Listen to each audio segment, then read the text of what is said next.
పహల్గామ్ దాడి తర్వాత ప్రపంచానికి కొత్త కశ్మీర్ కనిపిస్తుంది. గతంలో లాగా ఉగ్రవాదులకు సపోర్ట్ ఇచ్చేవాళ్ళు ఒక్కలూ కనిపించడం లేదు. ఈ మార్పు ఎలా సంభవించింది? ఒకప్పుడు సైన్యం, భద్రతా దళాలపైనే రాళ్లు రువ్వే యువత ఇప్పుడు తామే టెర్రరిస్టులకు వ్యతిరేకంగా పోరాటానికి ఎలా సిద్ధమయ్యారు? ఈ ప్రశ్నలకు సమాధానం ఒకటే: రక్తపాతంతో సాధించేది సున్నా. ఈ నిజాన్ని గుర్తించారు కాబట్టి కశ్మీరులు ఇప్పుడు రగిలిపోతున్నారు. ఇక ఉగ్రవాదులకు ఇక్కడ చోటు లేదంటూ నినాదిస్తున్నారు.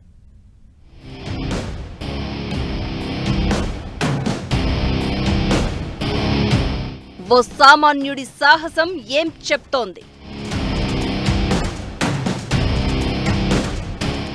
ఉగ్రవాదుల చేతుల్లో రైఫిల్స్ ఉన్నా లెక్క చేయకుండా పోరాడి అసువులు బాసిన సయ్యద్ హుసేన్ షా ఏం సందేశమిస్తున్నాడో తెలుసా? పాకిస్తాన్ ముర్దాబాద్! పాకిస్తాన్ ముర్దాబాద్! ముర్దాబాద్! బేగునాహ్ కా కత్లేఆమ్ బంద్ కరో!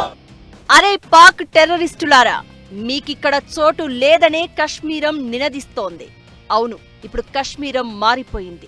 ఒకప్పుడంటే ఉగ్రవాదులకు షెల్టర్ ఇవ్వడం జరిగేదిక్కడ.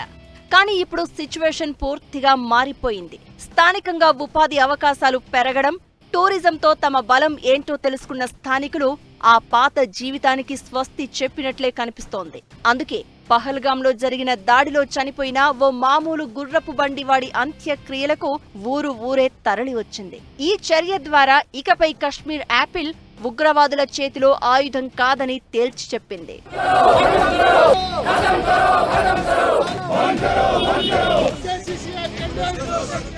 జమ్మూ కశ్మీర్ అంటేనే అందాలకు నెలవు, చక్కని ప్రకృతి రమణీయతకు పెట్టింది పేరు. అలాంటి రాష్ట్రంలో ఉగ్రవాదులకు ఆశ్రయమిచ్చేవారు కూడా ఎక్కువగానే ఉండేవారు. భద్రతా దళాలపై రాళ్లు విసరడం వంటి ఘటనల్లో ఎక్కువగా స్థానికులే కనిపించేవారు.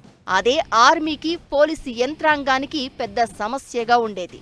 కానీ గత 5 ఏళ్లలో పరిస్థితిలో మార్పు వచ్చింది. స్థానికంగా ఉద్యోగాలు చేసేవారు ఎక్కువయ్యారు. దానికి తోడు సహజ సిద్ధంగానే ఉన్న పర్యాటక రంగంలోని అవకాశాలతో జమ్మూ కశ్మీర్ యువత ఆలోచన తీరులో కూడా మార్పు వచ్చింది.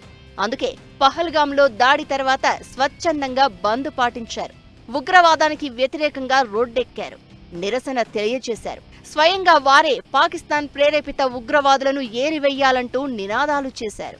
ఈ పరిణామాలన్నీ కూడా ఒకటే విషయాన్ని చాటి చెప్తున్నాయి: జమ్మూ కశ్మీర్ ఇకపై పాత కశ్మీరం కాదు, ఇది నయా కశ్మీర్, మారిపోయిన కశ్మీర్. ఉగ్రవాదానికి చోటు లేదిక్కడ. దానికి మేం ఆశ్రయం ఇవ్వబోమని స్థానికులు తమ చర్యల ద్వారా నిదర్శనం చూపించారు.